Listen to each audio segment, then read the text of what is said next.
the 12 Nidanas, or the chain of causality, or the 12 links of interdependent arising, or the 12 links of dependent origination. Those are all terms or ways of describing the 12 Nidanas. It's not really linear. It sounds like it because as I'm describing it to you and about to describe it to you, I'm describing it as a linear process, but it's very multi-layered. So on many different levels, this is occurring all the time. So the first is ignorance. Avidya is the Sanskrit term. And the metaphor is the old blind woman with a stick. So this represents non-recognition of our true nature. So it's the ignorance of the nature of the Four Noble Truths. It's ignorance of the law of karma.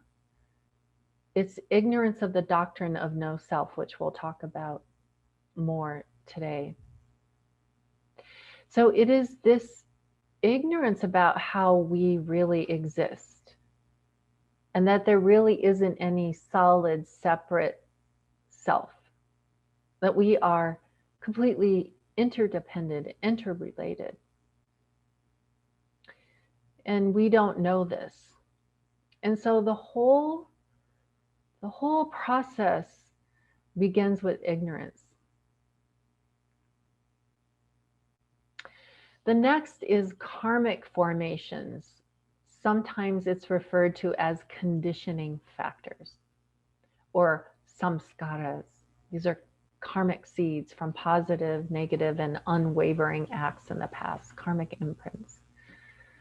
And the metaphor here is a potter's wheel, so making different pots, coming out of the clay of our life, these seeds.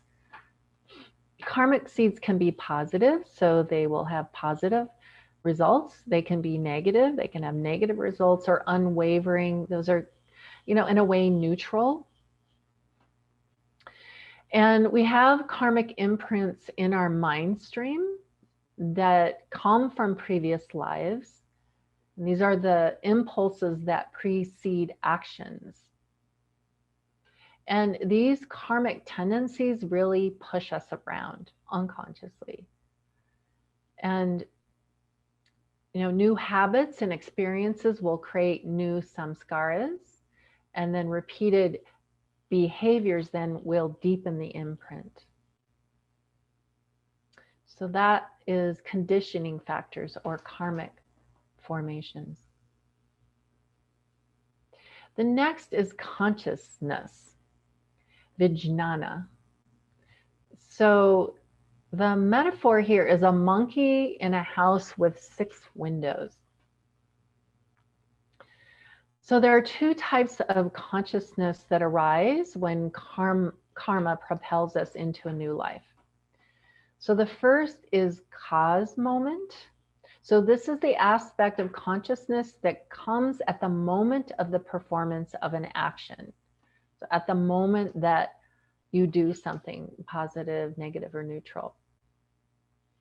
And then the result moment, this is the consciousness that experiences the karmic result of an action. And so one might be, let's say I kick my dog, and then that's the cause moment, and then my dog bites me, and that's the result moment. That happens pretty quick. Some karmic results come later when the causes and conditions arrive, maybe in several lifetimes in the future. So the mind stream itself is what enters the room at the time of conception, and then it combines ignorance and karmic formations. So the next is name and form. Nama rupa. So nama is name and rupa is form.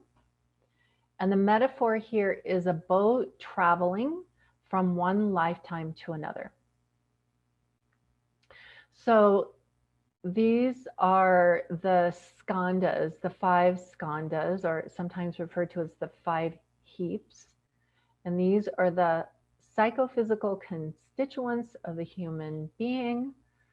So these psychological and physical factors that create a new being. And they are form, feeling, perception, karmic volition or formations, and consciousness. Those are the 5 skandhas. And so it's this gradual formation of the aggregates, or sometimes they're called the 5 aggregates, after consciousness has now entered the womb. So the next is senses or sense powers. And the Sanskrit is sadayatana, and it's an empty house or an empty town. So now this is the baby in the womb that has not yet connected with the potential of its faculties and is not in contact with the world, so the objects of the senses. So the faculties arise from past karma, and those of course are sight, hearing, smell, taste, touch, plus the mental faculty, mental consciousness. So 1 through 5, ignorance, karmic formations, consciousness, name and form, and sense factors are all prior to birth. So 1 through 5 are all prior to birth.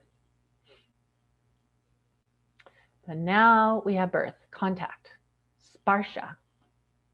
So that's the couple in bed. So subject and object. So senses are now making contact with the environment and they're activated.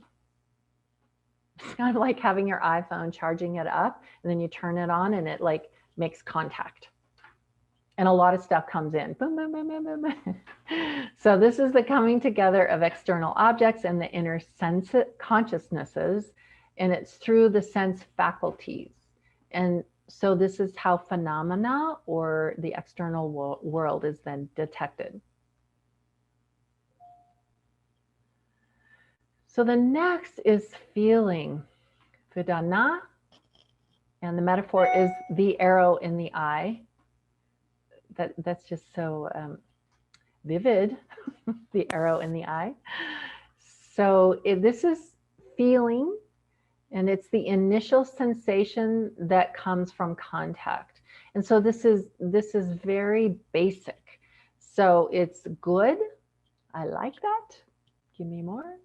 It's bad, I don't like that, get it away from me, get me away from it. And then neutral, we don't really care one way or the other. So there's pleasure, displeasure, and neutrality that comes when objects are encountered through contact. And then the next, the 8th, is craving, which is trishna. So the metaphor here is a person drinking beer. So craving, it's like the alcoholic that's never satisfied. And craving is an impulse for more and more and more. And the desire to experience what is pleasant, to avoid what is unpleasant. So number 9, and this is really key, this point between 8 and 9, between craving and attachment, grasping. Upadana. Upadana in Sanskrit. So this is a monkey eating a piece of ripe food. So he's eating a piece of ripe fruit, and then he's reaching for another one. And this is the impulse to seize the desired object once craving arises. And then the craving becomes now solidified in action and a sort of giving into the craving. And this, if you can stop before So you have the craving, but you can stop before grasping, then you can reverse the cycle. But once that grasping happens, now you're going to go through the other three. And so Nagarjuna says that number 9 is key. So craving and then not attaching, like in that moment where we recognize, and then we release.